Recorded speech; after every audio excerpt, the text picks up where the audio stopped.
Muy buenas tardes. Muy buenas tardes. Gracias por acompañarnos en la última charla de nuestro 12º Cuarentena en Ciencia.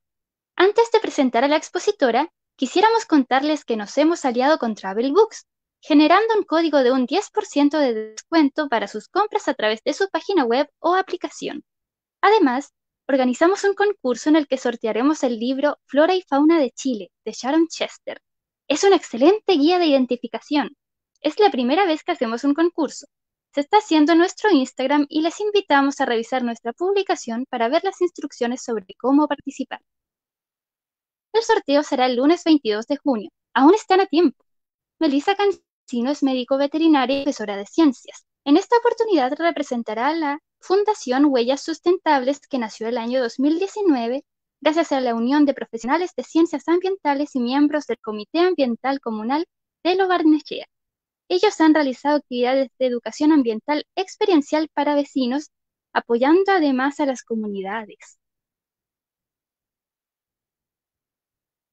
Sin más que agregar, les dejamos a Melissa Cancino, que hablará sobre el impacto de las inmobiliarias en la pérdida de hábitat de la fauna silvestre.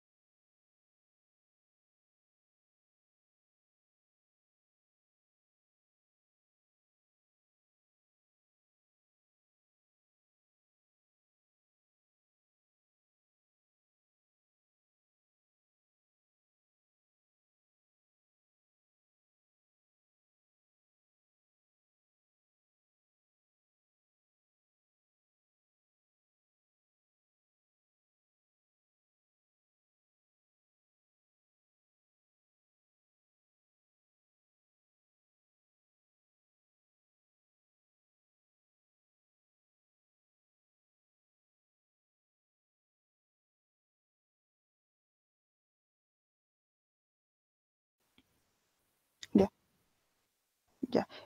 Hola a todos, muchas gracias por estar acá. Yo estoy súper feliz de esta oportunidad de poder hablar de un tema que me apasiona mucho, que es la fauna silvestre y saber lo que le está pasando hoy en día en Santiago. Voy a hablar de Santiago porque es donde más he trabajado, pero sin embargo igual quiero comentarles sobre algunos procesos ciudadanos que se están viviendo en otras regiones. Así que voy a partir ahora. Yo represento a la Fundación Huella Sustentable, como bien dijeron, que es una fundación bastante nueva, igual que la ONG Curam, de la que soy parte. Pero sí les voy a contar mi experiencia, cómo ha sido trabajar con las comunidades, cómo ha sido enfrentarse a conflictos socioambientales, y espero que les sirva esta presentación y que como comunidad ustedes también se puedan organizar con sus vecinos y con profesionales para ir protegiendo nuestra biodiversidad y nuestro ecosistema. Para partir con la charla voy a hablar un poco sobre la historia de Santiago, como para darnos un poco un contexto de lo que ha pasado. Esto no es algo que sea del siglo XX o del siglo XXI, es algo que ha pasado desde los inicios de la fundación de esta región, o de esta ciudad, mejor dicho. Eh, para partir, bueno, vamos a hablar un poco sobre cómo era antes Santiago, cómo eran los, los primeros habitantes del lugar.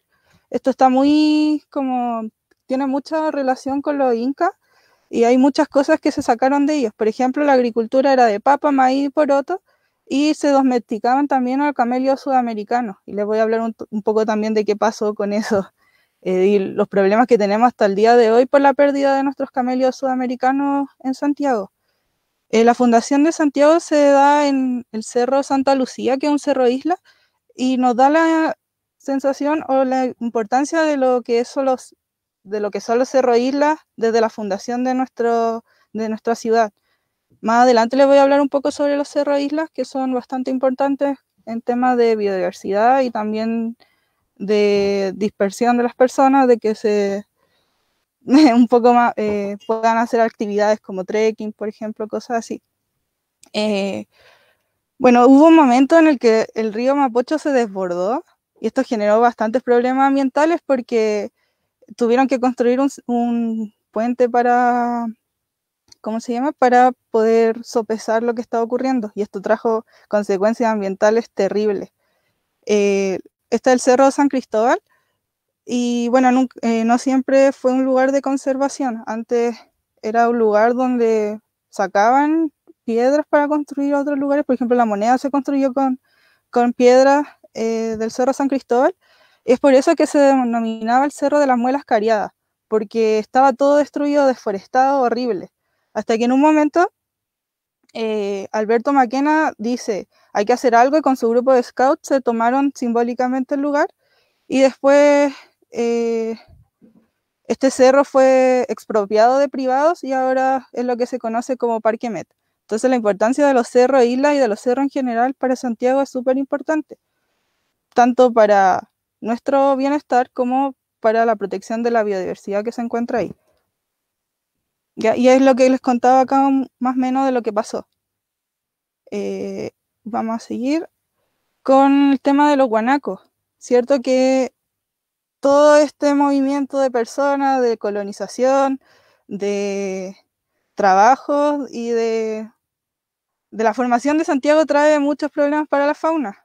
Acá este autor nos comenta sobre los problemas que existieron con la biodiversidad, fueron disminuyendo al máximo las especies endémicas y nativas, y la introducción de especies exóticas generaron mucho más problemas, sobre todo para los mamíferos que se fueron extinguiendo y que a la larga nos trae problemas para hasta hoy en día con nuestro puma y el cóndor, que no tienen un alimento fijo.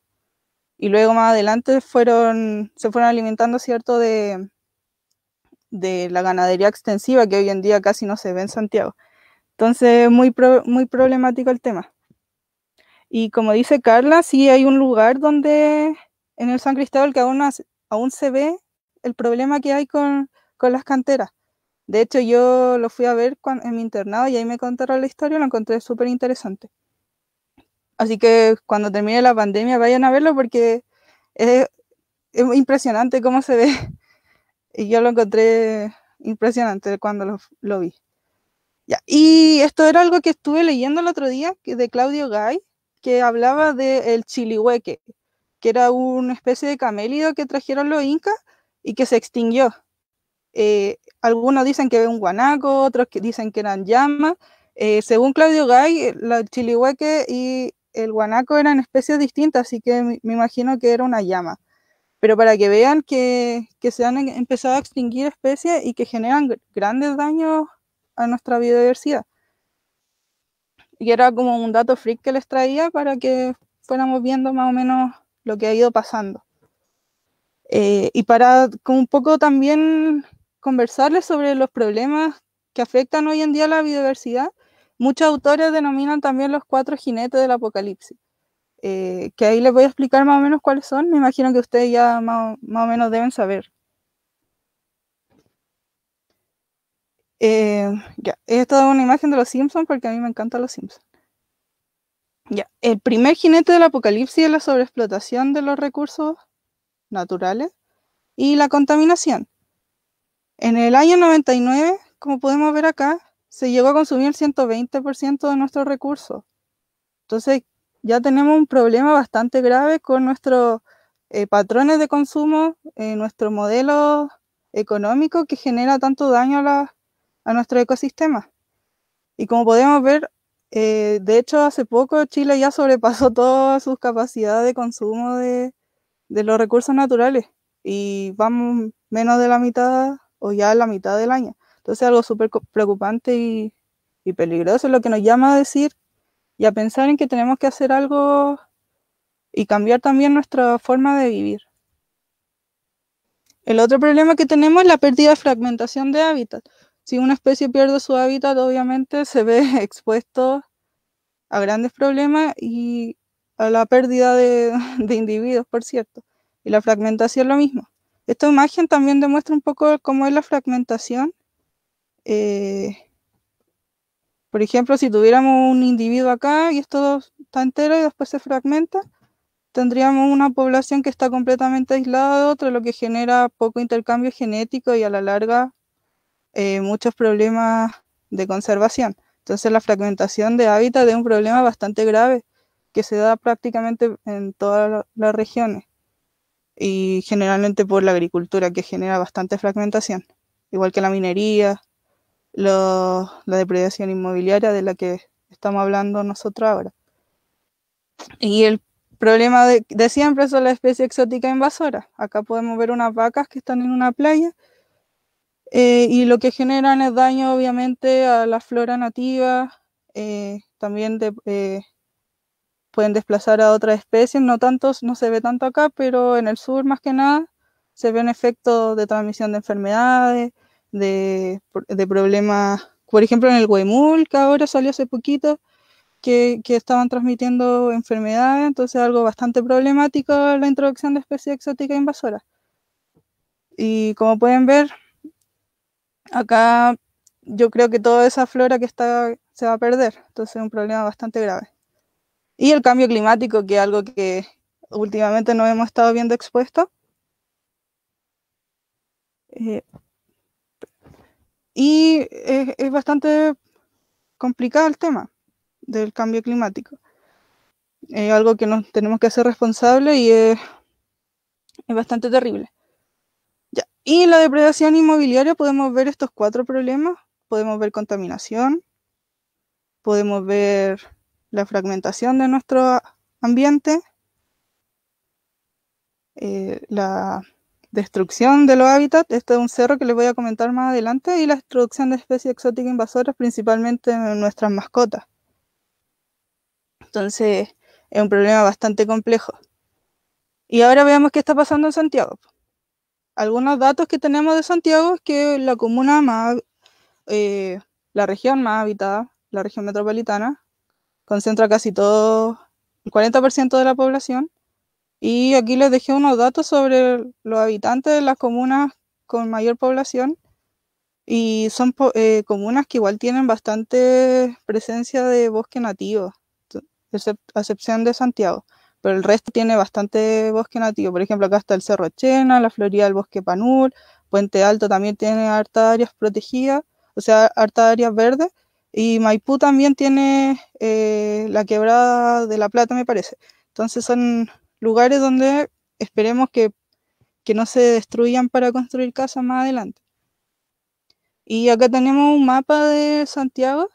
Podemos ver que está mayormente concentrado en estas comunas, que hay poca área verde. Las áreas verdes se concentran más en Las Condes, en Vitacura y La Barnechea. Entonces eso también nos habla de un mal diseño de las comunas y también de un poco de la desigualdad que hay también en las áreas verdes. Y por eso los cerros e islas son tan importantes.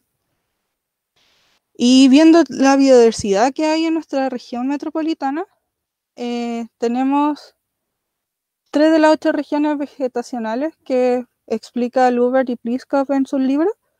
Acá las pueden ver, paltondina, por ejemplo, en La Barnechea tenemos paltondina, matorral y bosque esclerófilo, que es lo típico de nuestra zona central, y también presencia de bosque caducifolio, ¿ya?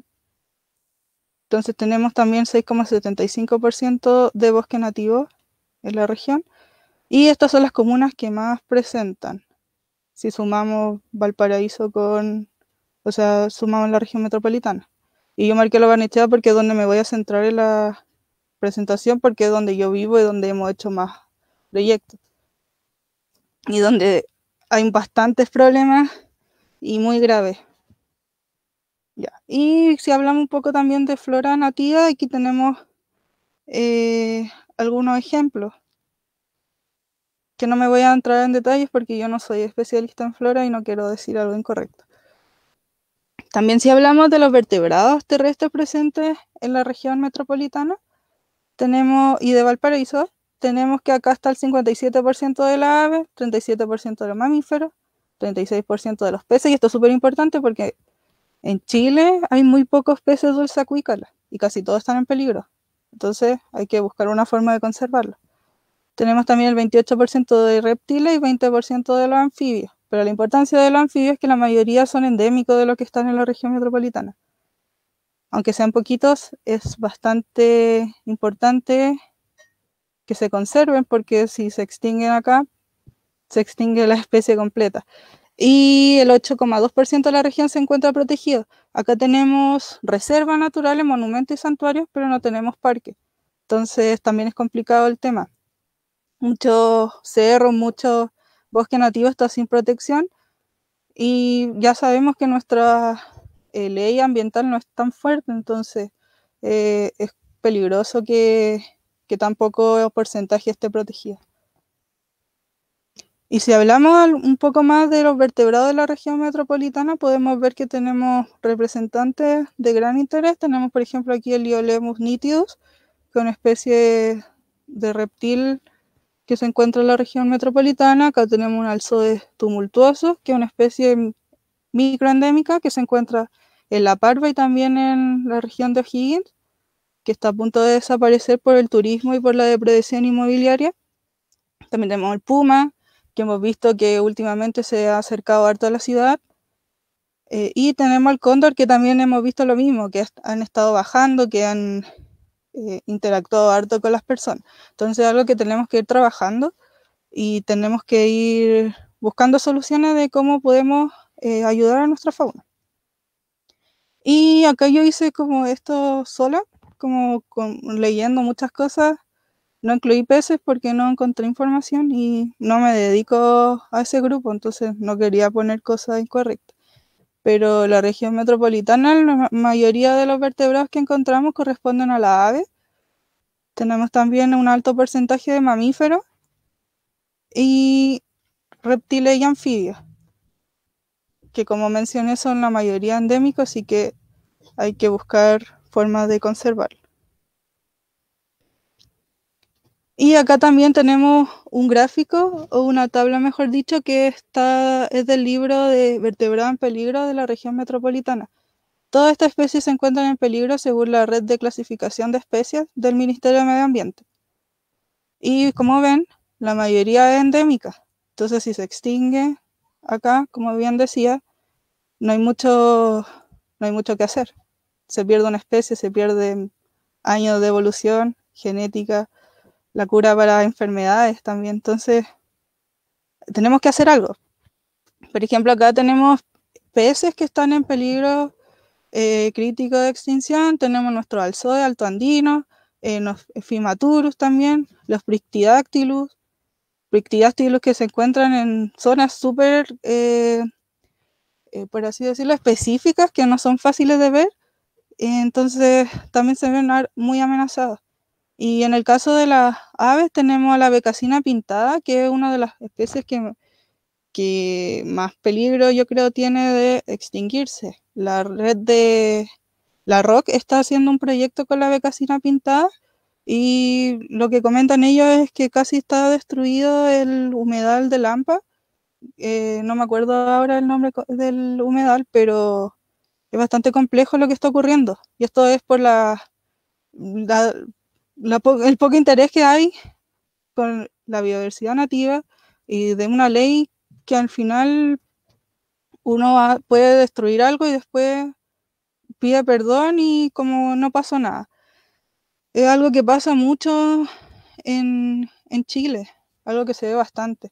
También tenemos el cuervo de pantano que se ve amenazado y la vizcacha que está también en zonas más altoandinas, por ejemplo la barnechea, en Farellones se ven esta especie. Pero tenemos la ventaja que esto lo podemos encontrar en mayor cantidad de hábitats, igual que el cuervo de pantano. Pero la becasina pintada, a pesar de que habita en otros países, si se pierde acá es casi una extinción local bastante grave. ¿Y qué pasó acá? Tenemos nuestro plano regulador metropolitano de Santiago. Este se creó en el año 94. Y lo que nos dice este plan regulador es que dónde podemos construir y dónde no. Tenemos un área urbana y un área restringida de desarrollo urbano. Esto se llama área de preservación ecológica, que es igual a la cota 1000. La cota 1000 nos dice que yo no puedo construir ningún proyecto, no puedo hacer ningún proyecto sobre los 1000 metros de altura, lo cual es mentira porque está lleno de proyectos que no respetan este plano regulador. Y como les mencionaba, el área de preservación ecológica son hotspots de biodiversidad, al igual que la mayoría de la zona central. Entonces hay bastantes problemas con eso. Y miren, salió esto en el año 2016, que el tribunal dice que no puede haber desarrollo urbano en la zona superior a los 1000 metros, en la precordillera de la región metropolitana. Pero no, miren lo que pasa acá. Muchos proyectos inmobiliarios depredan zonas de importancia ecológica. Yo lo he visto, no es algo que yo haya sacado de internet o que me hayan contado. Yo he visto cómo depredan los cerros, he visto cómo se pierden especies y es bastante triste. Hay muchos que se hacen sin permiso, de hecho. Les voy a contar de uno que se construyó sin permiso y nos da cuenta del problema ambiental que hay en Chile. Los proyectos inmobiliarios también, la mayoría son solo sometidos a declaración de impacto ambiental. ¿Qué quiere decir esto? Que es un breve proyecto que ellos suben donde no participa la comunidad, a menos que haya muchos efectos negativos, pero la mayoría no. La mayoría es bastante deficiente la declaración de impacto ambiental. Y si uno se mete a ver la declaración de impacto ambiental, la mayoría no tiene líneas de base. Entonces uno no sabe qué especie hay donde se está construyendo. A mí me pasó eso, que yo quería saber qué especies habían en ciertos sectores donde se destruyó todo. Y no tengo idea porque no, no sale nada. No hay información, nadie se tomó el tiempo de ver lo que había. Y si uno quiere entrar y ver qué hay, tampoco te dan permiso, porque es un terreno privado. Entonces es bastante complejo la situación. Y esta es una noticia que salió en enero, que hablaba sobre el problema que hay en Chicureo y en la Dehesa, que es la zona donde más construcciones y destrucción del medio ambiente ha habido en los últimos años. Es una zona que últimamente han tenido esa importancia de querer irse lo más lejos posible de Santiago, de quedarme solo en una parcela gigante, pero no se dan cuenta del problema ambiental que genera eso. Yo he visto mucho que esas personas construyen sus casas, dicen, no, me voy a quedar en la naturaleza, y después ven una especie nativa en su patio y se enojan y la quieren exterminar. Más adelante les voy a comentar sobre eso, sobre lo que nos ha tocado ver a nosotros. Entonces acá tenemos estos 4 proyectos súper polémicos y me voy a centrar en este porque lo encontré bastante interesante, encontré súper como extraño lo que ellos comentan. Este es el proyecto Chaguay, un proyecto que se hace en la DESA, un proyecto que a nosotros nos avisaron como fundación de que estaban destruyendo bosque nativo, pero por tiempo la verdad no pudimos ir y como es un predio privado no se puede hacer mucho, pero ellos se venden como un proyecto medioambiental. Si buscan ustedes proyecto Chaguay en internet se van a dar cuenta que lo venden como un proyecto que conserva la naturaleza, que preserva bosque nativo, pero si lo vemos si tenemos un poco más de análisis crítico de la situación, perdón, nos damos cuenta del problema que hay. Ellos mencionan que van a dejar el 65% de la superficie total como bosque nativo. Pero miren, veamos, está el área de conservación, todo lo verde, y la área que está más blanca son las casas.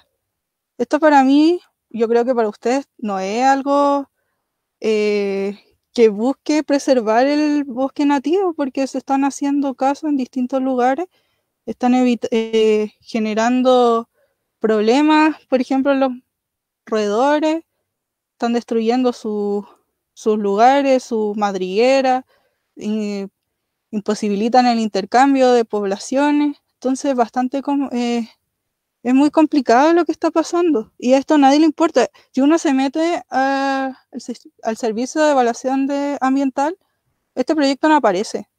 Entonces lo hicieron sin permiso y a nadie le importa. Y cuando me enteré de esto, ¿verdad? Dije, pucha, ¿qué puedo hacer? No se puede hacer mucho porque ya está construido, ellos muestran sus imágenes como con senderos, con protección de la naturaleza, pero para mí esto no es proteger a la naturaleza. Y yo creo que para ustedes tampoco. Bueno, ¿y qué efectos genera la depredación inmobiliaria? Yo creo que ya se dieron cuenta de los efectos que generan. De partida destruye y fragmenta los hábitats de las poblaciones, lo que imposibilita el intercambio de genes y al final hace que estas especies prácticamente queden aisladas, las fragmenta, ¿cierto? Hay muerte de individuos directa, yo lo he visto cómo mueren muchos reptiles, vi algunos Liolemus chilensis que habían muerto por la construcción de senderos. Obviamente hay transmisión de enfermedades por parte de las mascotas y también por eso se dan pandemias como el coronavirus, porque nosotros vamos destruyendo todo el ambiente, hay mayor interacción fauna silvestre humano, fauna silvestre mascota humano, entonces eso genera que virus muten y se provoquen pandemias como la que tenemos hoy en día.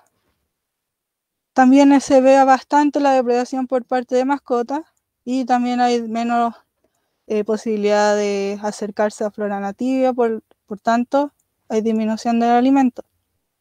¿Por qué decir también la menos disponibilidad de agua, contaminación directa, basura?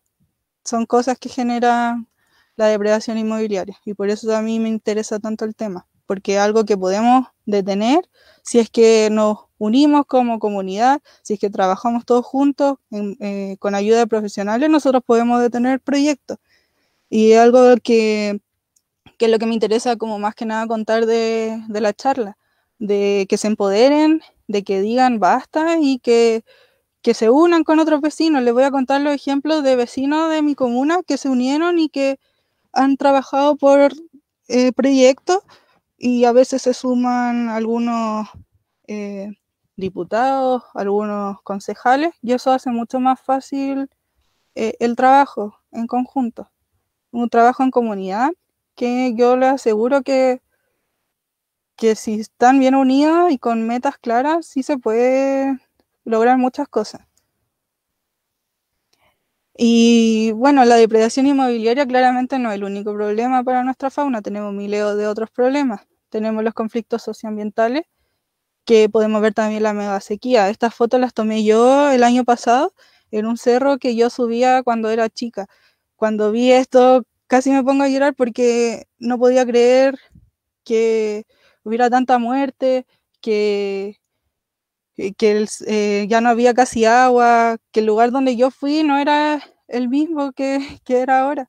Y para mí fue bastante triste porque, o sea, de partida ver animales muertos, yo creo que a nadie le agrada. Y de hecho también habían miles de vacas que estaban ahí esperando que alguien les diera agua y fueron abandonadas, porque con la sequía los arrieros lo que hicieron fue dejar a los animales a su suerte.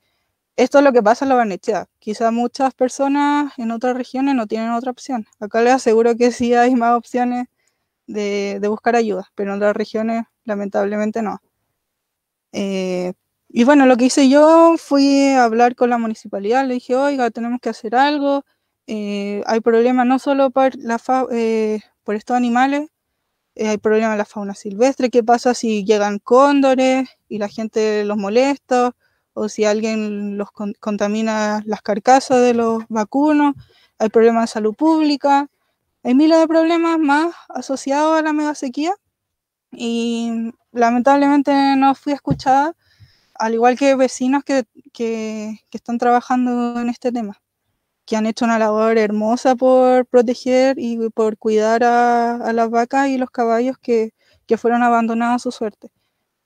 A pesar de que sean una especie exótica, obviamente merecen el mayor cuidado, el mayor respeto y bienestar animal, si son seres vivos. La mega sequía es algo que a mí me ha impactado bastante y que yo le tomé recién el peso el año pasado porque me pude dar cuenta con mis propios ojos del efecto que genera, de la destrucción, de la pérdida de biodiversidad, de ver todo seco, ver todo muerto. A mí me dejó bastante apenada y yo creo que ustedes también. Yo creo que todos nos hemos visto en esta situación. Pero ver que algún lugar que era de tu infancia, que esté de esta forma así, es bastante triste. También tenemos problemas de basura, ¿cierto? El turismo no sustentable. Esta es una foto del Parque Natural Cerro Los Pinos de Valparaíso que me facilitó Sierra Olivares.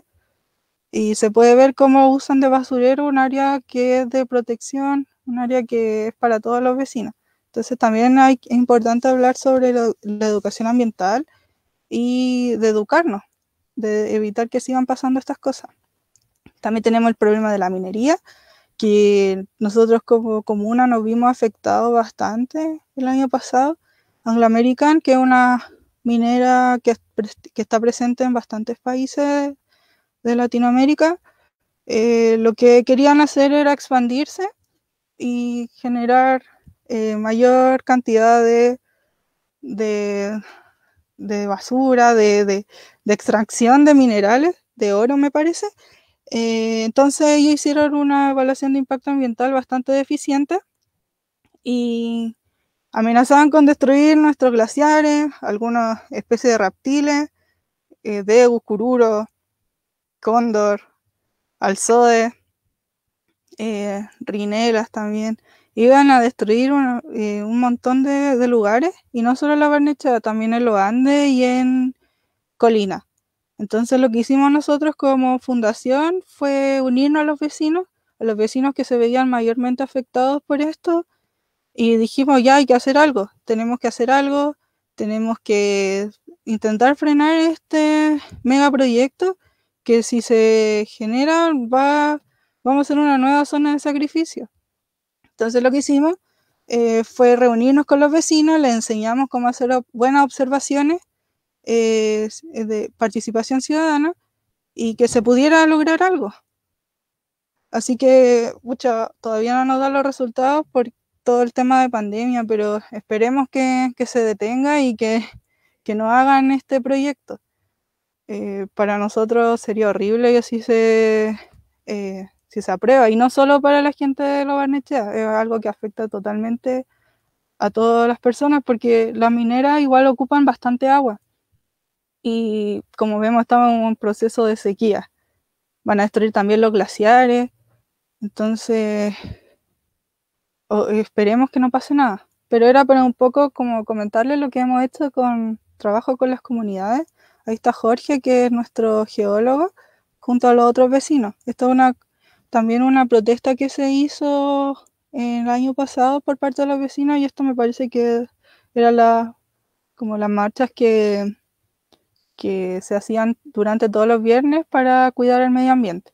Entonces, desde ahí se están manifestando los vecinos, y la participación ciudadana siempre es fundamental. Es fundamental que los vecinos aprendan a hacerla, pero ese es el problema: si a nadie les enseña, no las van a hacer bien. Entonces, el, el sistema de evaluación de impacto ambiental no está bien hecho, porque no se le enseña a las personas. Hay jornadas de participación ciudadana, pero no enseñan mucho. Entonces, si es que no hay buena capacitación a las personas, es difícil hacer proyectos.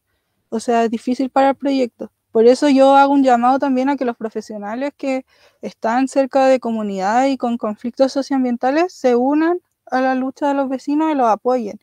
Porque a veces están todas las ganas de hacer cosas, pero si no conocen cómo hacer valer los derechos ambientales, es difícil.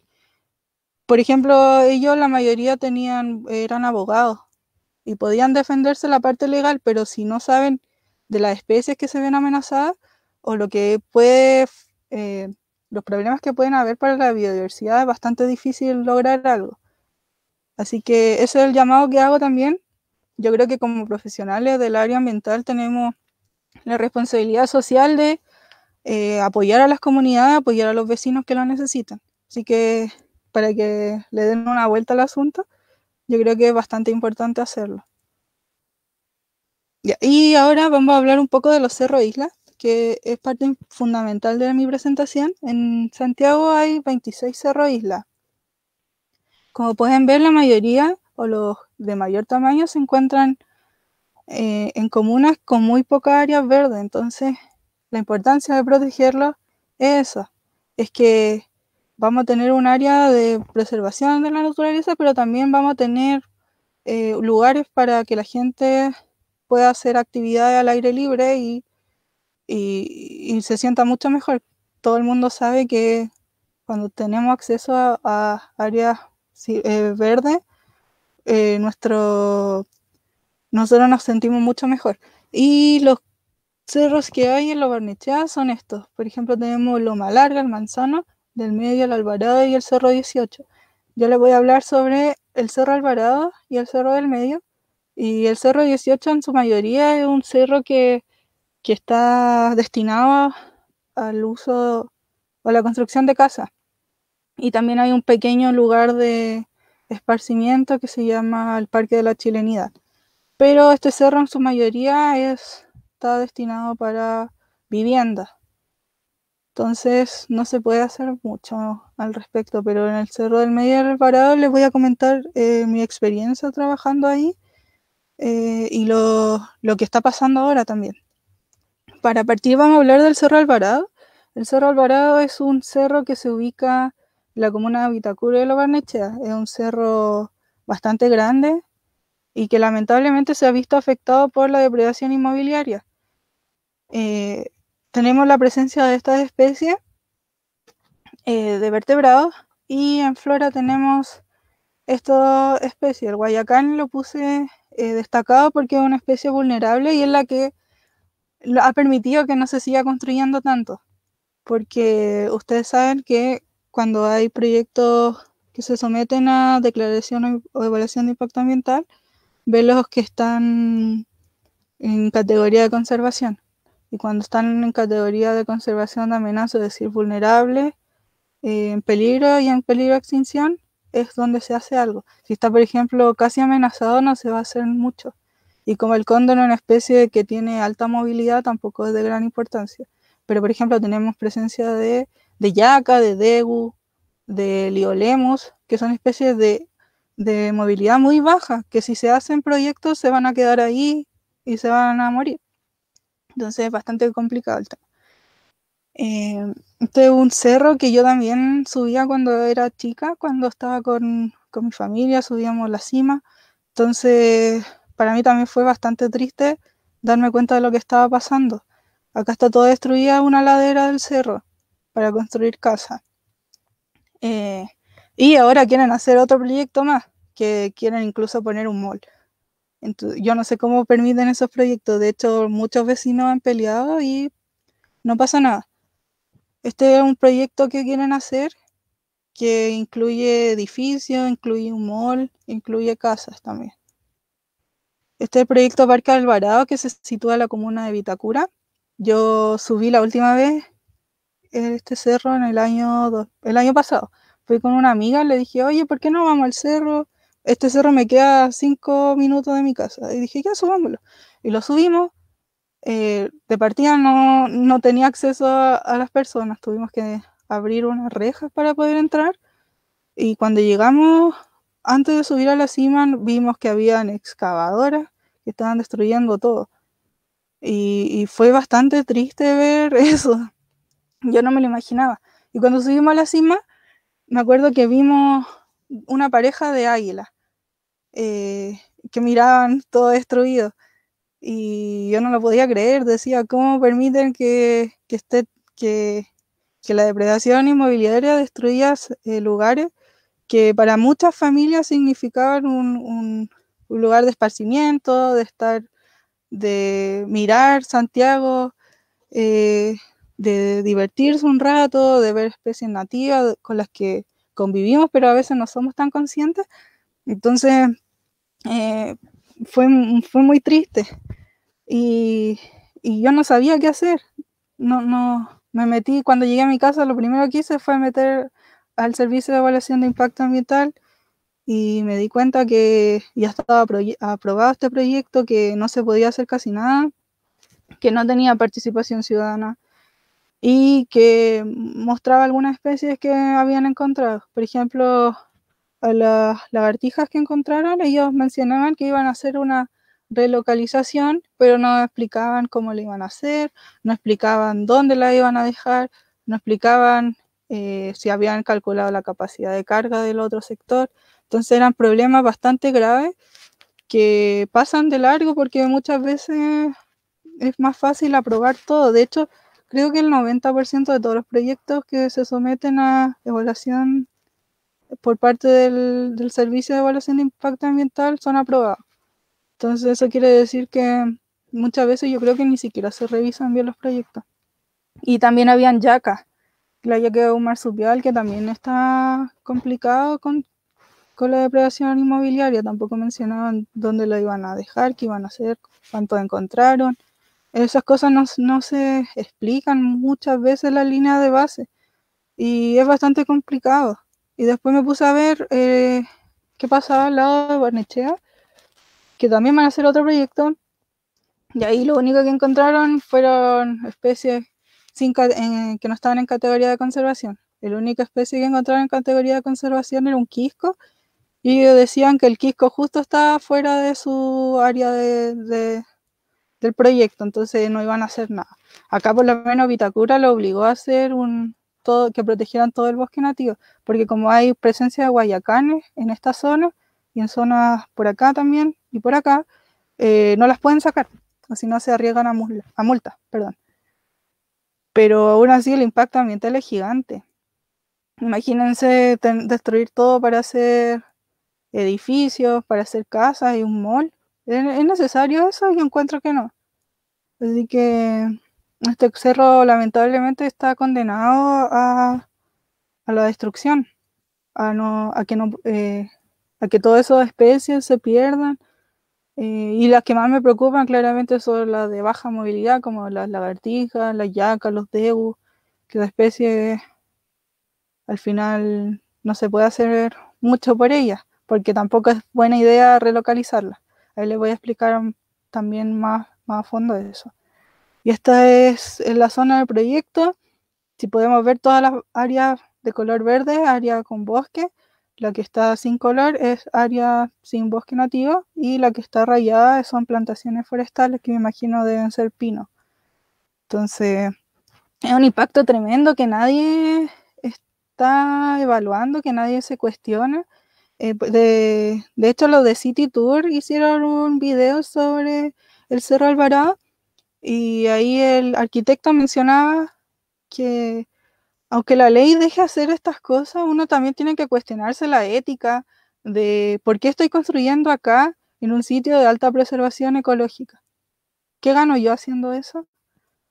¿Cómo no hay cuestionamiento? Y eso también es por la falta de educación ambiental que se da. Yo creo que en todas o sea, claramente en los colegios se tiene que partir con una educación ambiental bien fuerte, pero también en las universidades debería siempre evaluarse el impacto ambiental que generan en nuestra acción, porque si no, va a seguir todo igual. Y bueno, para mí esto fue bastante complicado porque era un lugar donde yo viví prácticamente mi infancia, donde yo lo subía con bastante recurrencia. Y me lo tomé muy personal porque es un lugar que para mí, además de la biodiversidad presente, también tiene un componente emocional súper grande. Que yo creo que también muchos de ustedes tienen lugares donde iban con su familia, donde pasaban las vacaciones y ver destruido todo es muy triste y da rabia. Yo recién salí el 2018 de la universidad y uno tiene muchas ganas de hacer muchas cosas, de cambiar el mundo y después se da cuenta que, que es difícil, que a pesar de todas las ideas que uno tenga, se da cuenta que el mundo real es muy diferente a lo que enseñan en la universidad. Entonces yo como que me bajoneé mucho al respecto.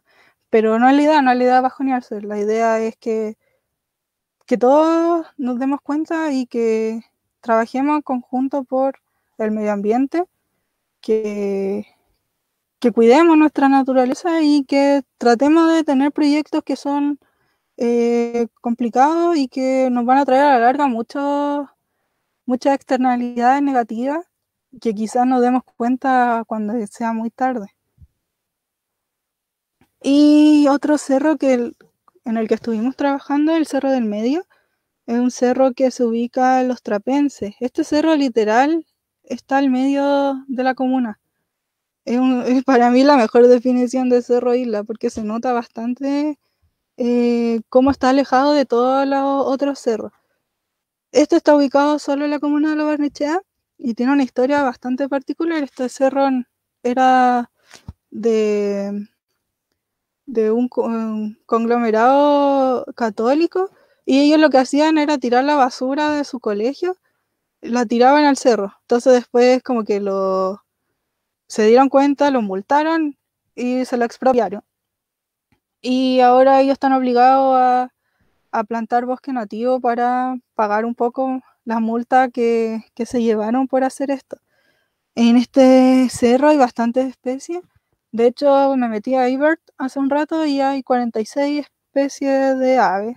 Y hay una bastante interesante, por ejemplo, hay bandurría, hay dormilona chica que yo la reporté, pero no me la aceptaron porque no tenía fotos, pero yo estoy segura que la vi. También hay mucha variedad de aves rapaces, hay cóndor. Yo el año pasado me aburrí de ver cóndores, yo nunca había visto y el año pasado vi demasiado.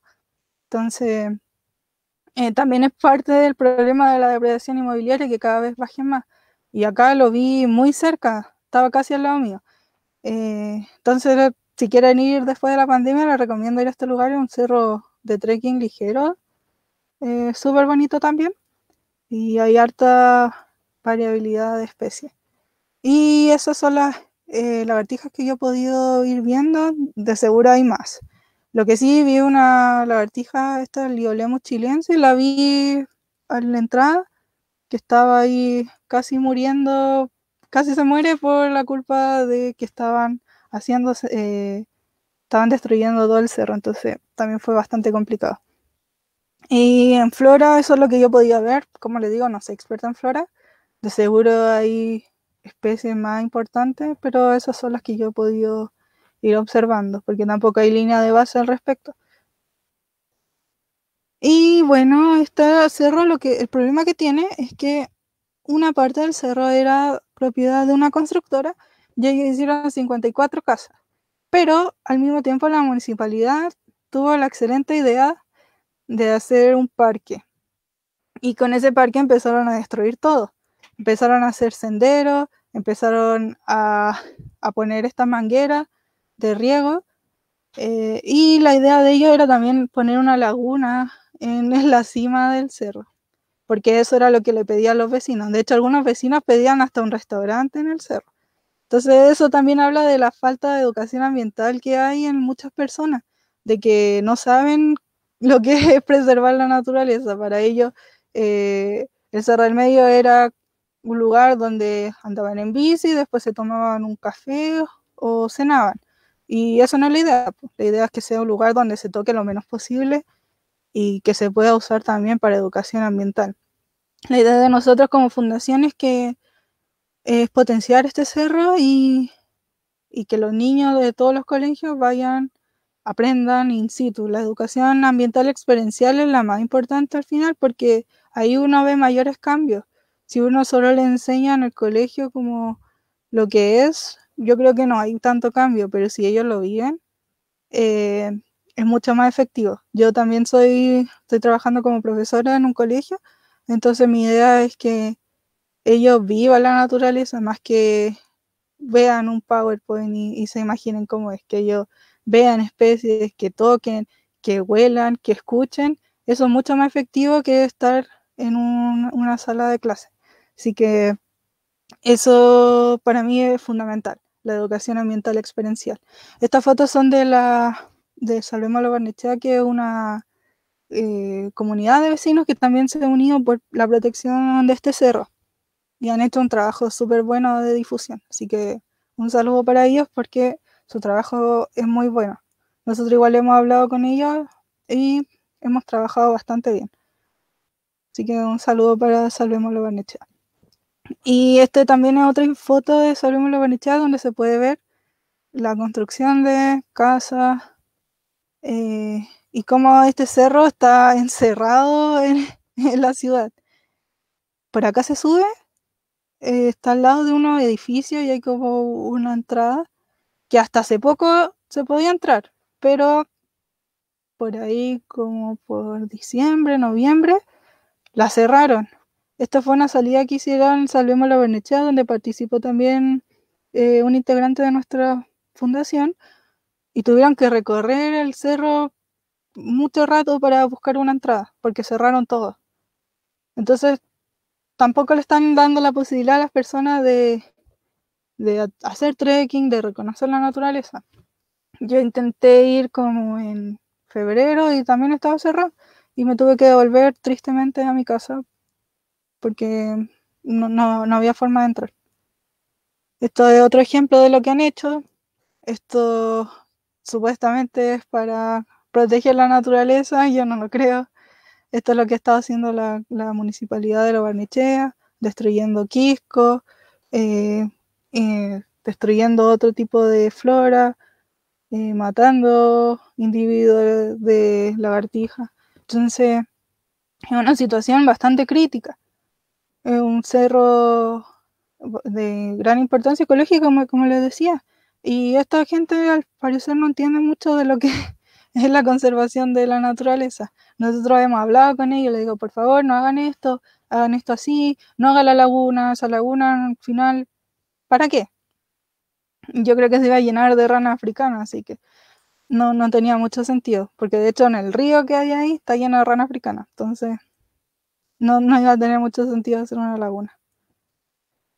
Y esto es nuestro proyecto RUF, que de las 54 casas que le había comentado. Entonces ellos venden esto como algo natural, donde yo puedo ir después a jugar golf, le pongo a mi hijo en este colegio y me queda todo al lado. Pero, ¿y dónde está la parte de la naturaleza? ¿Dónde está la parte de cuestionarme, de decir, ¿es verdad necesito una casa en un cerro isla? Yo creo que no. Entonces, también hace falta mucha educación a la gente que compra estas casas, de decirle, oye, mira lo que estáis generando, perdón, lo que estás generando eh, con tu, eh, con comprar una casa que supuestamente es para estar conectado con la naturaleza. Y en verdad no es así.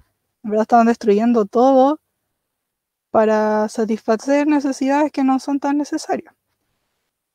Acá hay algunas noticias que nos dicen que el parque va a cambiarle la cara al Cerro del Medio, lo cual es mentira. Uno debe dejar las cosas. Yo soy de la idea de que hay que tocar lo menos posible. Y si se puede ayudar un poco a la flora nativa con riego, sí, pero bien hecho, no esas mangueras que pusieron ahí en la municipalidad.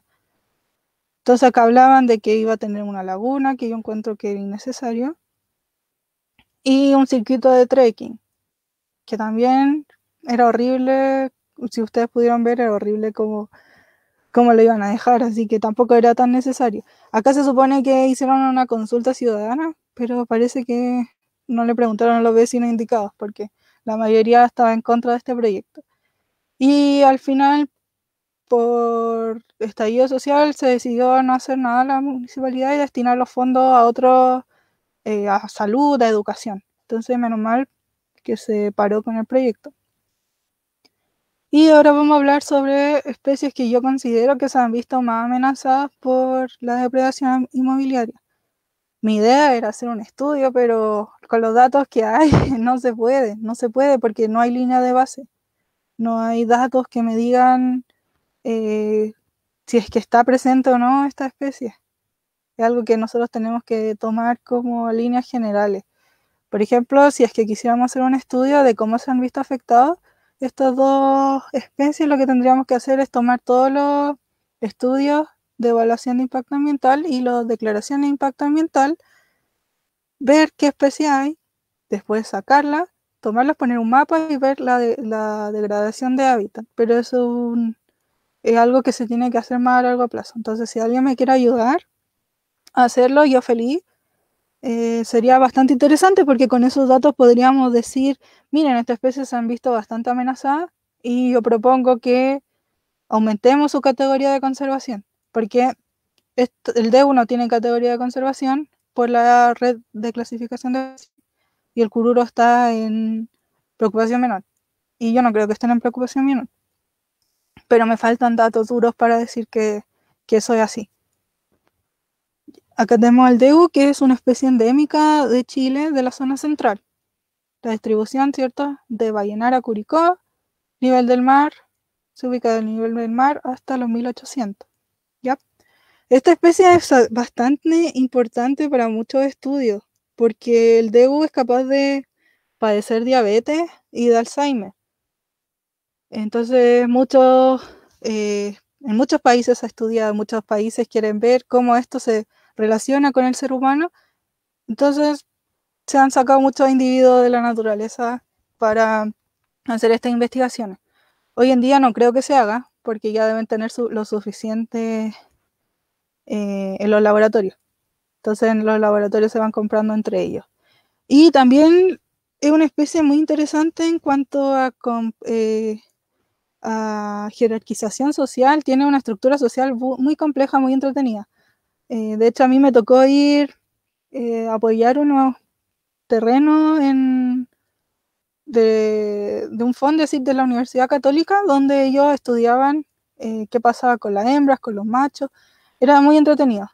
De verdad son bastante complejos su estructura social. Y muchos investigadores llevan 20 años estudiándolo y aún así descubren cosas nuevas. Entonces es una especie con bastante potencial para la investigación.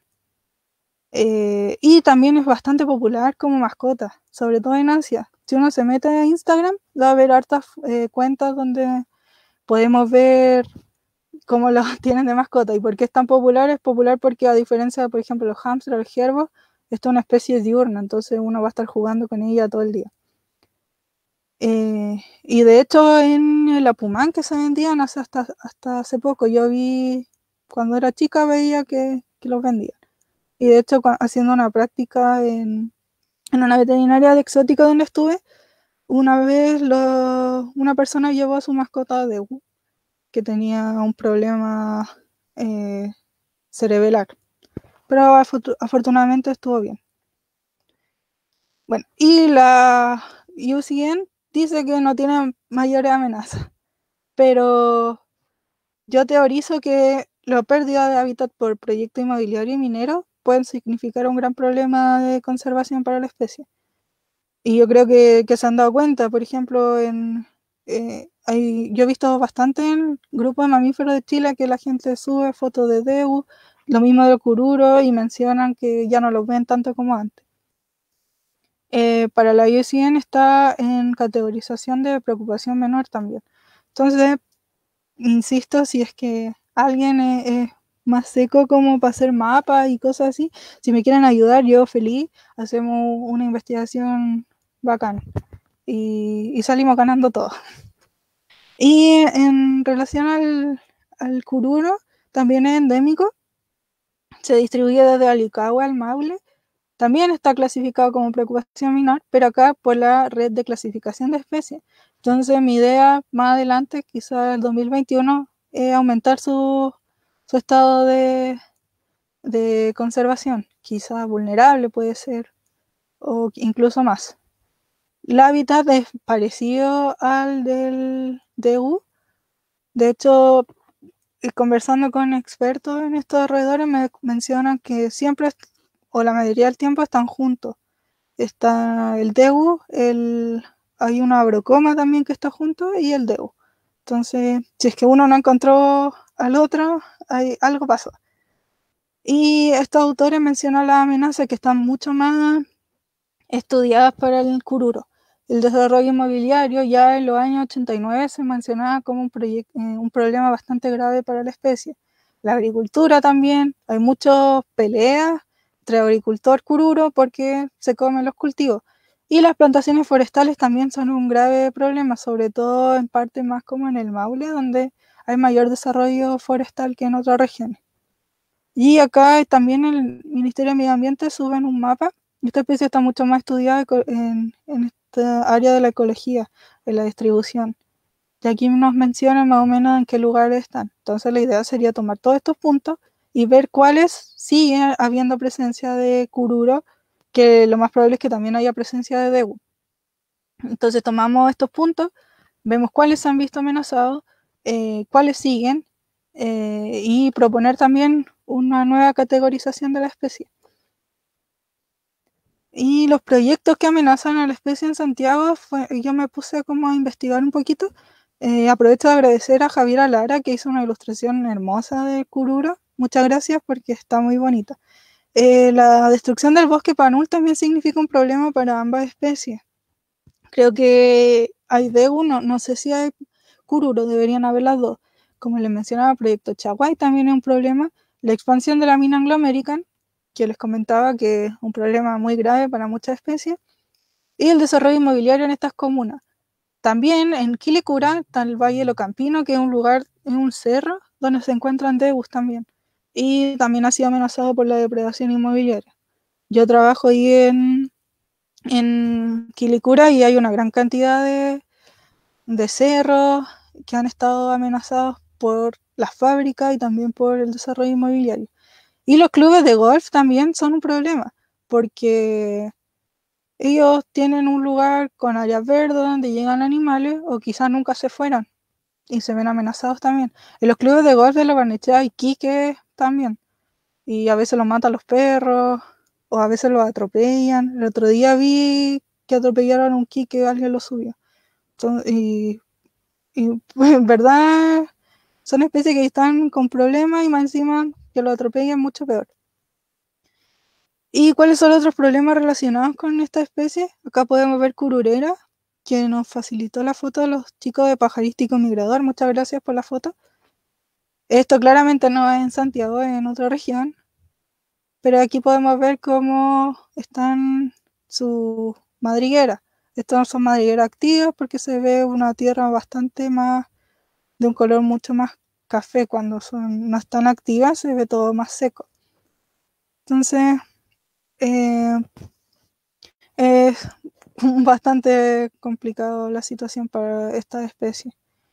Otros problemas que tenemos nosotros asociados, el cambio climático y la sequía, esto le afecta directamente, eh, sobre todo al degu, porque es una especie que no soporta altas temperaturas. De hecho, uno si lo dejara, por ejemplo, me comentaba la doctora Loreto Correa, que es una profesora de la universidad, que siempre me responde todas las dudas que tengo, me comentaba, si uno deja un degu 30 minutos en un cerro pelado, o sea, si uno deja un degu en un cerro, eh, por ejemplo, a las 2 de la tarde, se va a morir en 30 minutos, porque no tolera el calor. ¿Y cuál es el problema de eso? Por ejemplo, si nosotros queremos hacer una relocalización de la especie y lo dejamos ahí en un lugar donde ni siquiera lo evaluamos, lo más probable es que se muera y se va a morir al tiro, en 30 minutos. ¿Y qué ha pasado también? Últimamente también ha habido les voy a mostrar una foto. Esto lo escribió una persona en un grupo que nos comentaba lo siguiente, se lo voy a leer. Dice, en un condominio donde vive una amiga y una colonia de degus, pero además andan hartos ratones. La gente quiere traer gatos para controlar los ratones, pero me imagino que de eso también afecta a los degus.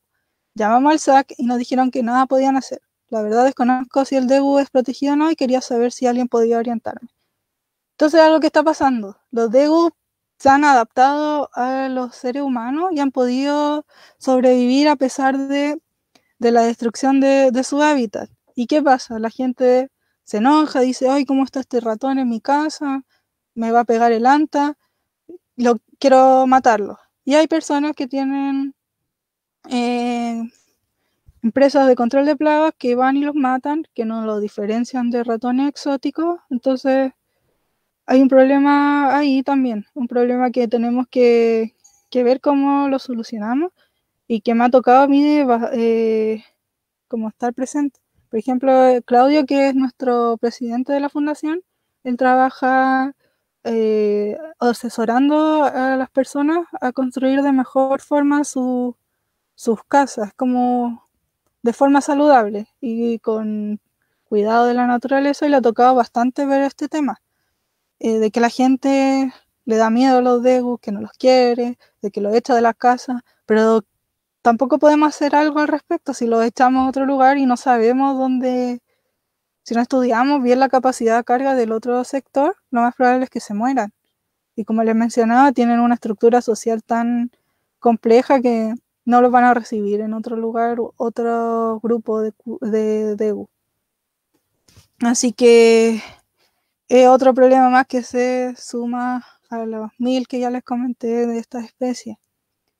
También claramente si hay interacción entre ratones exóticos y roedores nativos, va a haber transmisión de enfermedades, desplazamiento y las miles de cosas que sabemos que genera la especie invasora.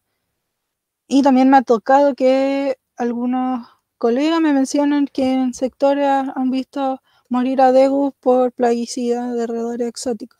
Así que la situación es súper compleja. Y como les digo, yo no creo que estas especies estén en preocupación menor. Es imposible. Pero para eso faltan estudios más acabados. Y esto es un video que me prestó Claudio sobre lo que le tocó hacer. Él como hace control de plaga de roedores exóticos, se encontró que justo cayeron estos degus. Y que ahí podemos ver, acá hay un perro también, que puede generar depredación de estos individuos. Y como pueden ver, ese degu está como acostumbrado a la gente, no está estresado, se encuentra ahí al lado, y ese otro está un poco más nervioso, no se mueve mucho. Y ahí se fueron liberados los ratoncitos. Pero eso fue en una casa en la Barnechea. Ya. Y esto es un estudio que hicieron Torres Mura y colaboradores en el año 2015. Lo que hicieron ellos fue buscar la literatura, o buscar, mejor dicho, en los proyectos que se aprobaban en el sistema de evaluación de impacto ambiental, tanto evaluación de impacto ambiental como declaración, y vieron qué ofrecían ellos como forma de compensar las externalidades negativas que tenían los proyectos. Y mencionaban el tema de rescate y relocalización.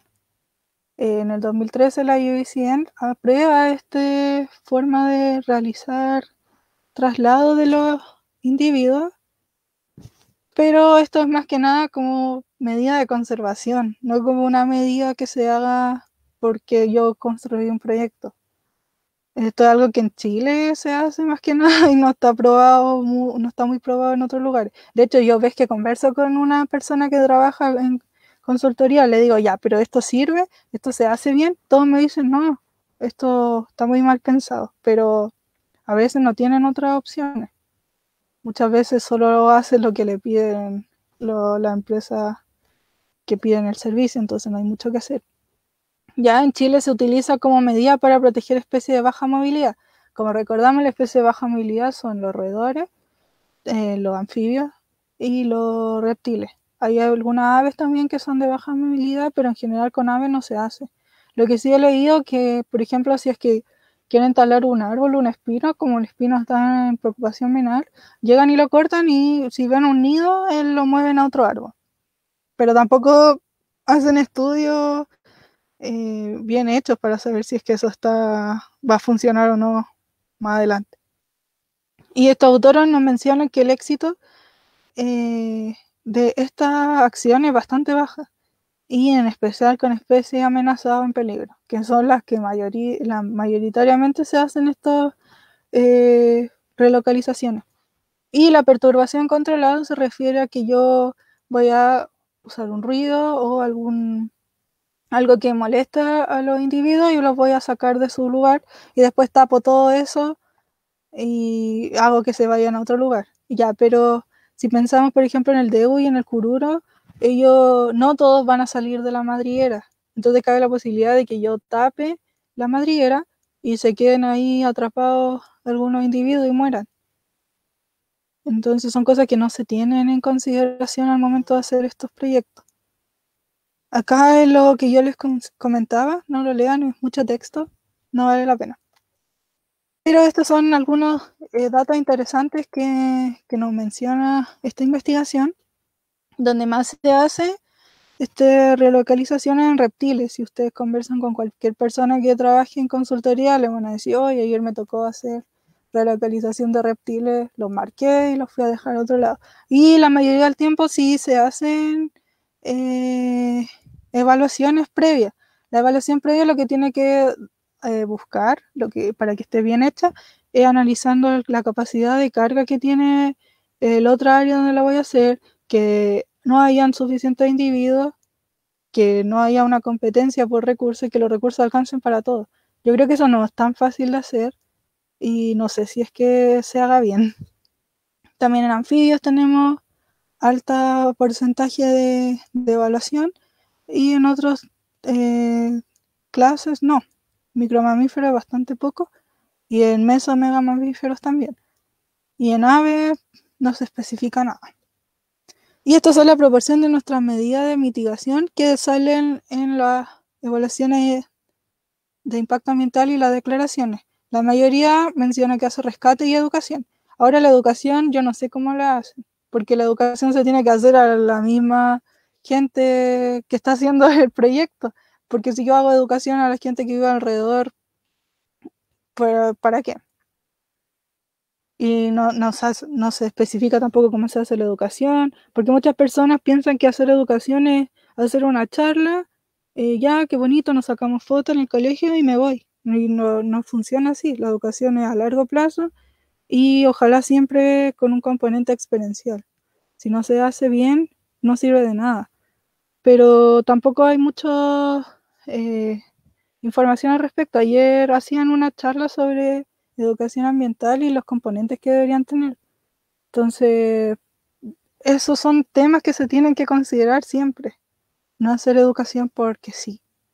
Algunos hacen área de protección, como veíamos en nuestros otros proyectos, la perturbación controlada, monitoreo, señalética, que es muy fácil poner una señalética, decir área de protección, pero en verdad no sé cuáles son los efectos a futuro. Y estos son los seguimientos que se hacen a las medidas. Tenemos que en la que mayor seguimiento se hacen es con reptiles, seguido por anfibios, micromamíferos, mesomamíferos y al final aves. Entonces, tampoco se especifica cómo son los seguimientos que se hace. La mayoría de las especies se marcan con microchip o a veces se pintan. Pero eso también genera un problema a los individuos. Algunos se estresan, algunos se pueden hasta morir si es que se hace de forma no adecuada. Pero me imagino que habiendo una necesidad de capturar tanto en un periodo de tiempo corto, igual deben haber hartas muertes, pero lo desconozco porque yo no trabajo en consultoría. Bueno, ya pasando al tema de los cururos y los degus, también se han visto bastante amenazadas las aves rapaces. Las aves rapaces últimamente han tenido que bajar bastante a la ciudad para conseguir alimento. Esta foto es de un águila juvenil que me facilitó Daniela Bozo, que ella nunca había visto un águila en su casa, ella vive en Maipú.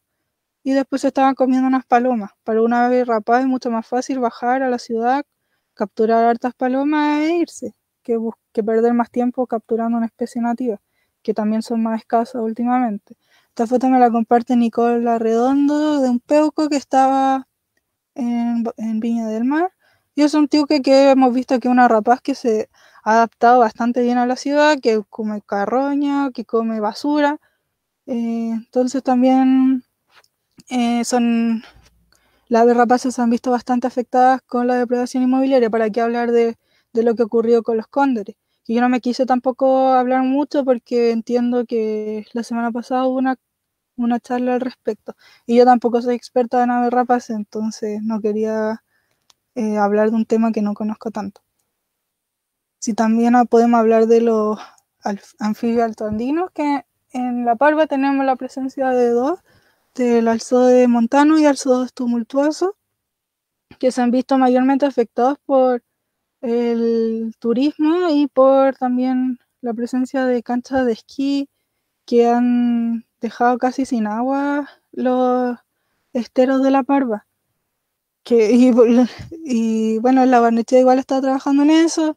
A mí me llegó el comentario de que iban a dejar como especie de bandera estos dos al SODE de la comuna, pero al final no pasó nada. Ojalá que se haga y que se visibilicen a estas especies, porque si es que la gente lo siente como propia, se van a hacer mayores esfuerzos de conservación.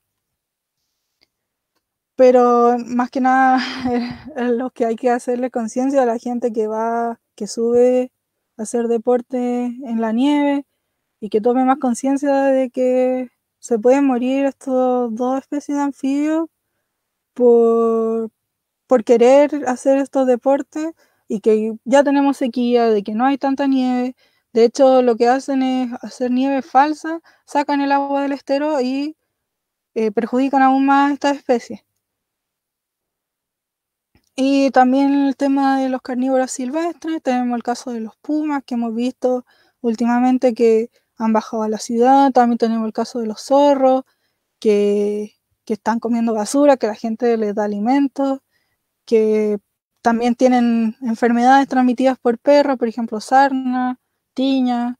Entonces, la depredación inmobiliaria es algo que afecta a muchas especies y que genera grandes daños que nosotros quizás no los vemos tan tangibles, pero si nos ponemos a sumar, son amenazas gigantes. Y ya pues finalizando, voy a hablar un poco de los humedales urbanos, que hace poco salió una ley que decía que lo iban a proteger, de que iban a ser zonas de importancia para la conservación, pero no, en la práctica no se ha visto así.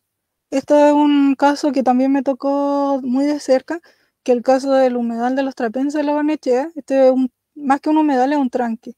Pero según la definición de la Convención Ramsar, un humedal es cualquier cuerpo de agua que albergue vida nativa.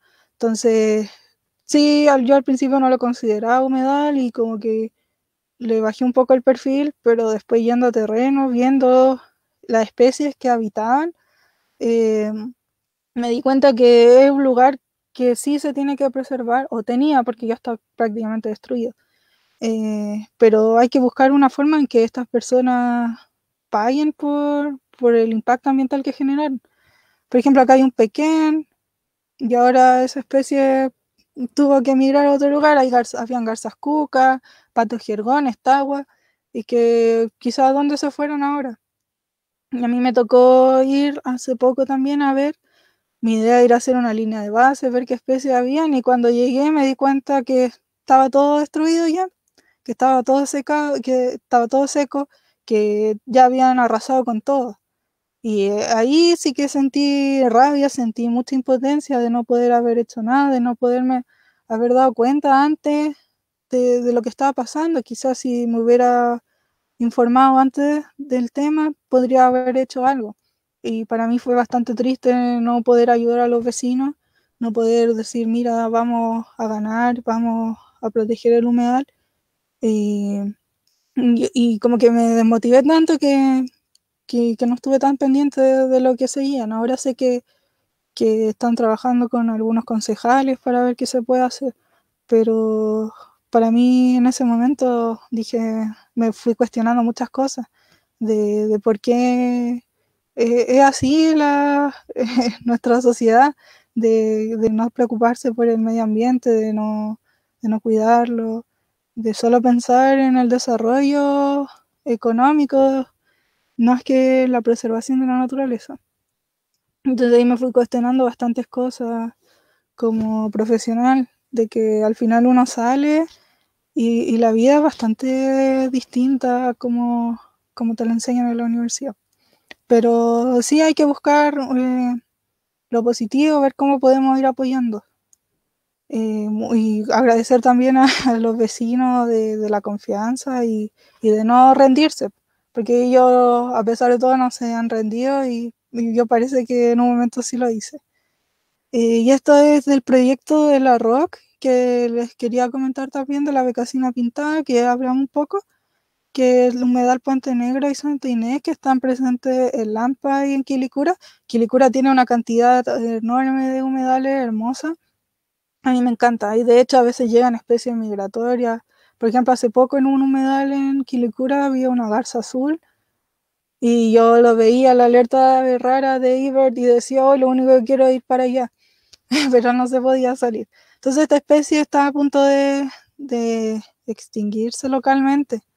Así que ojalá le vaya bien a los chicos de la Rock.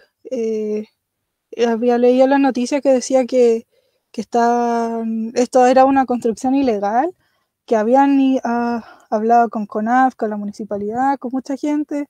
Así que ojalá les salga positivo todo y que se pueda hacer algo. Así que les deseo mucha suerte en su proyecto.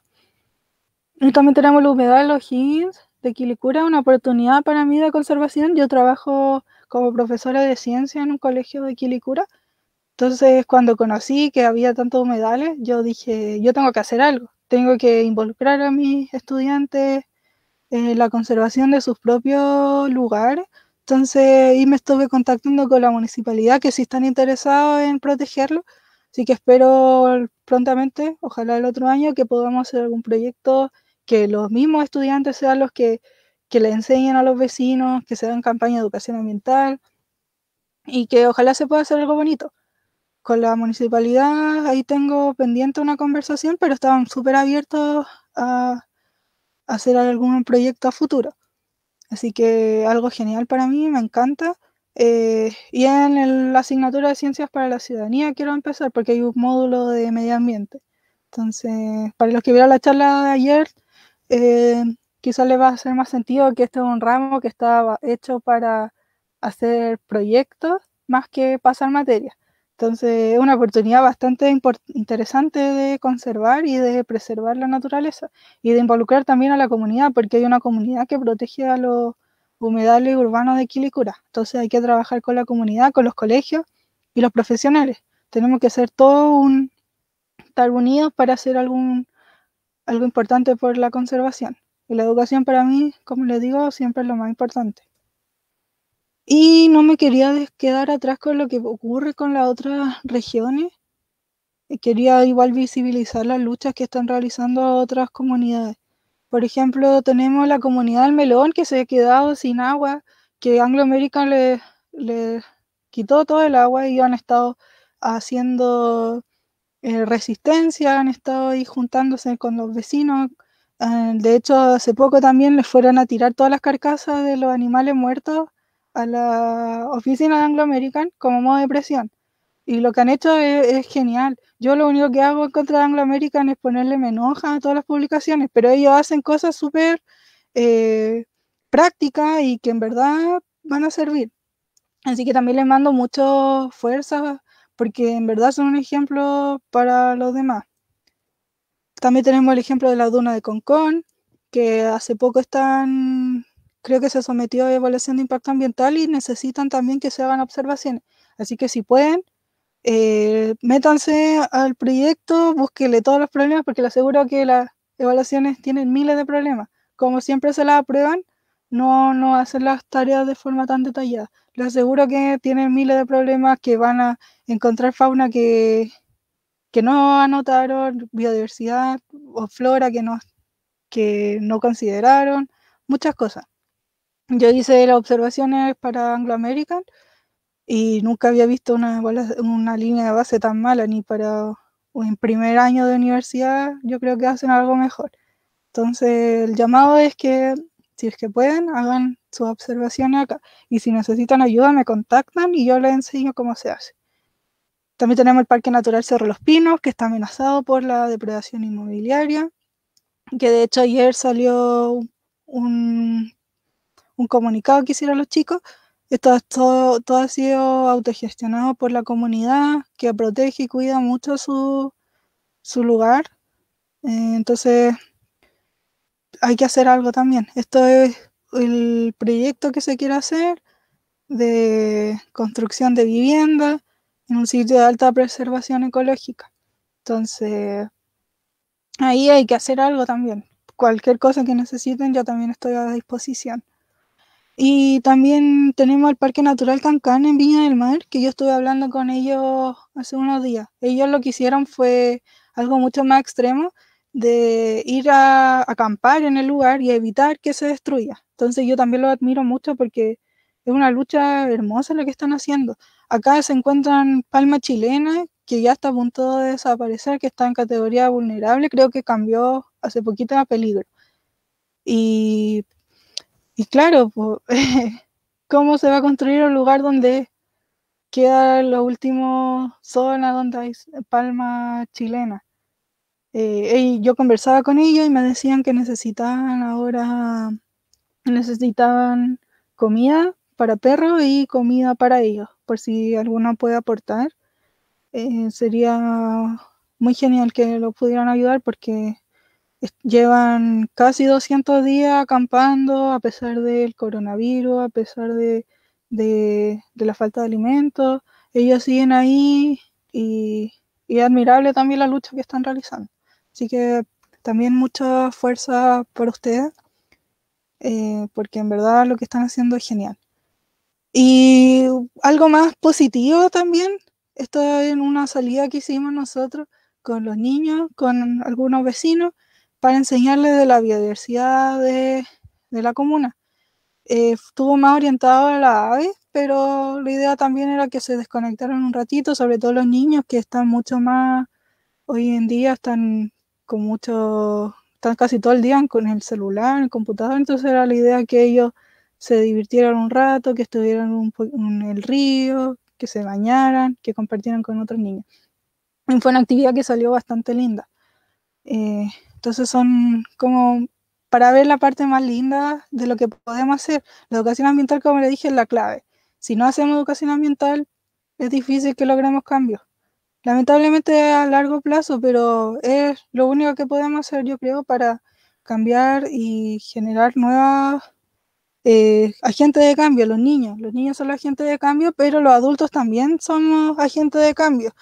Así que el llamado a eso, yo sé que todos los que están viendo la charla son personas súper conscientes con el medio ambiente y ustedes son los llamados a generar el bichito de protección de la naturaleza a todos sus conocidos.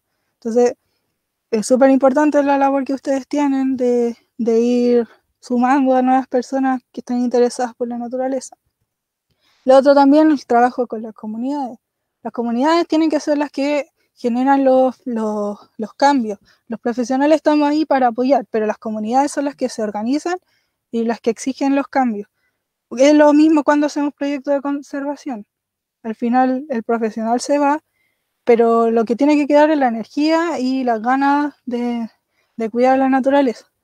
Entonces yo sigo insistiendo que las comunidades son acá lo fundamental y los profesionales estamos de paso nomás. Pero siempre tenemos que ir apoyando y aportando la conservación.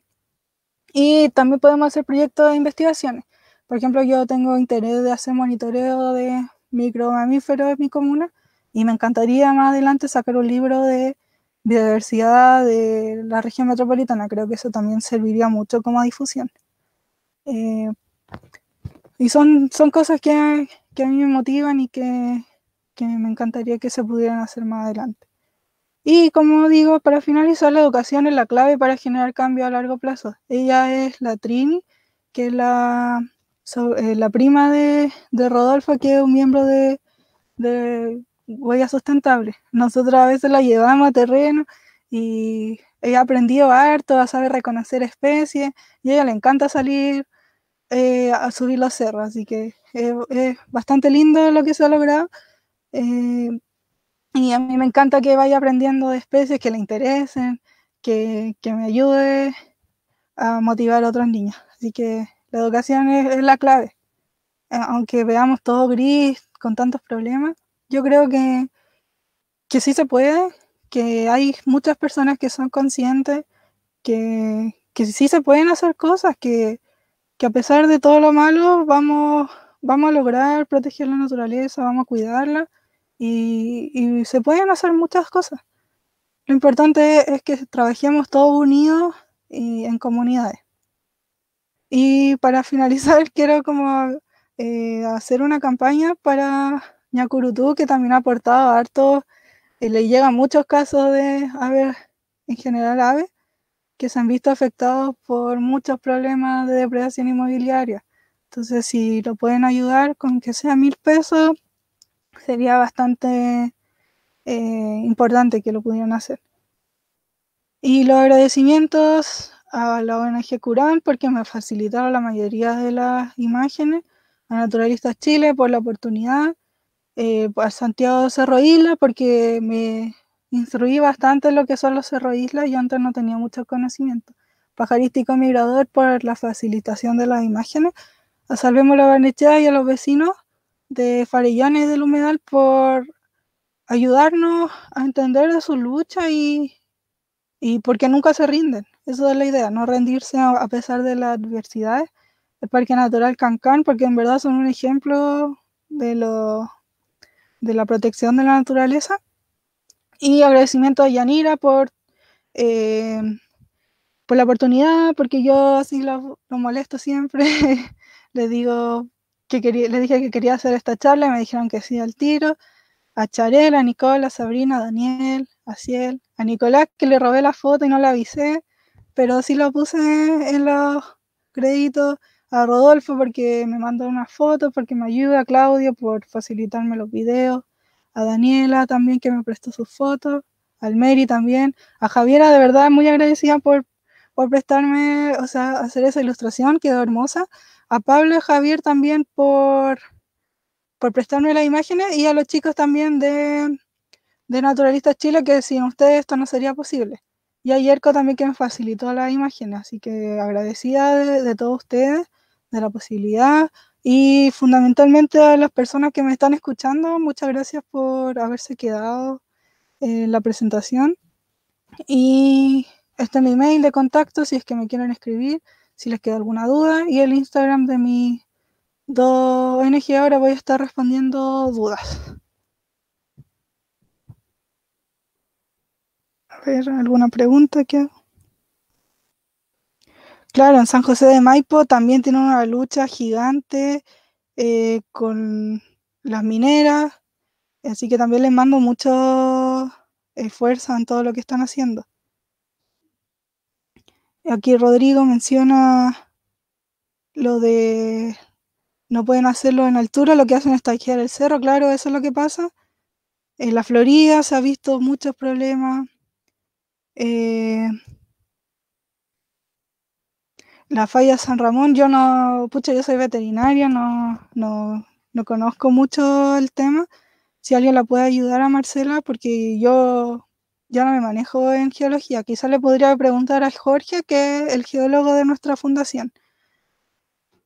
Quinta normal, hay un plan regulador, y se hicieron gueto igual. Claro, sí, también hay un problema en zonas más urbanas. La educación, claro. Y sí, eso, la falta de investigación, registro fotográfico, documentación. Sí, toda la razón. Entonces hago el llamado a ustedes también a que si es que ven alguna irregularidad, que saquen fotos, que se contacten conmigo. Yo feliz de ayudarlos. Eh, y sí, Comparini dijo algo parecido. Yo no subí el video, pero lo buscan Cerro Alvarado, City Tour y les va a salir ahí. No lo quise subir porque estuvieron hablando como con un guardia como por 5 minutos y era como para reírse del guardia, no fue como algo tan importante. ¿Qué otra pregunta?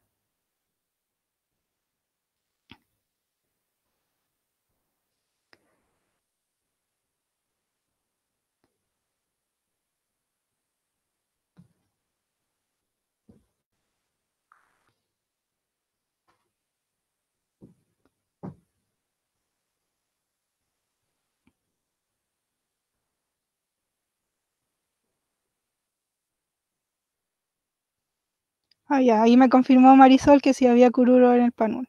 Sí, casi siempre están asociadas las dos especies. ¿Alguna otra pregunta? Ah, ya, gracias a Mar Azul. Yo no tampoco soy muy experta en, en, en derecho, entonces gracias por decir lo de lo que que se publica en julio la ley de humedales.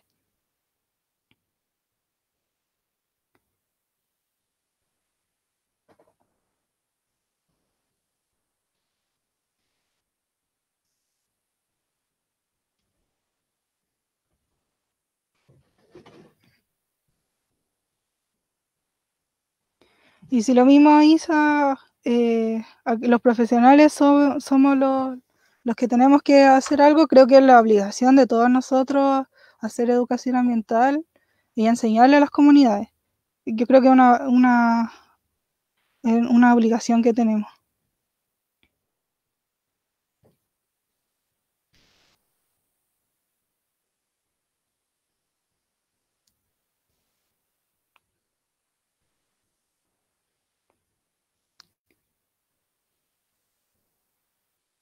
Y sí, Lorenzo, cualquier cosa que nos pueda ayudar, nosotros felices. Siempre necesitamos más personas multidisciplinarias, un equipo multidisciplinario que podamos hacer cambios. Presencia de Degu Costino en la región metropolitana, no tengo idea, no voy a mentir. Lo puedo buscar, eso sí, y lo conversamos más adelante, Clau. Pero eso, chicos, más que nada, la idea de la charla era como despertar como conciencia, que yo creo que ustedes demás la tienen, pero que nos demos cuenta lo que está pasando hoy en día en la región metropolitana y en miles de otras regiones. Tenemos bastantes problemas que a veces no somos tan conscientes, pero yo creo que si cada uno se pone a mirar en sus comunidades, va a ver que hay bastantes problemas. Así que eso, muchas gracias a todos ustedes que se quedaron viendo la charla. Uy, me pasé por harto, yo pensé que había hablado como 10 minutos. Pero sí, lo disfruté bastante. Y gracias a todos. De verdad estoy muy feliz por haber hecho esta charla, porque algo que yo veía como que no podía hacer nada, pero ojalá que podamos hacer algo entre todos. Y Rodrigo, sí, conversémoslo, me manda un mail y podemos trabajar al respecto. Y eso, no sé si hay alguna otra pregunta, algún algo que sepan que está pasando y que yo no me enteré, o, o lo que sea. Y sí, si pueden compartir la charla sería genial.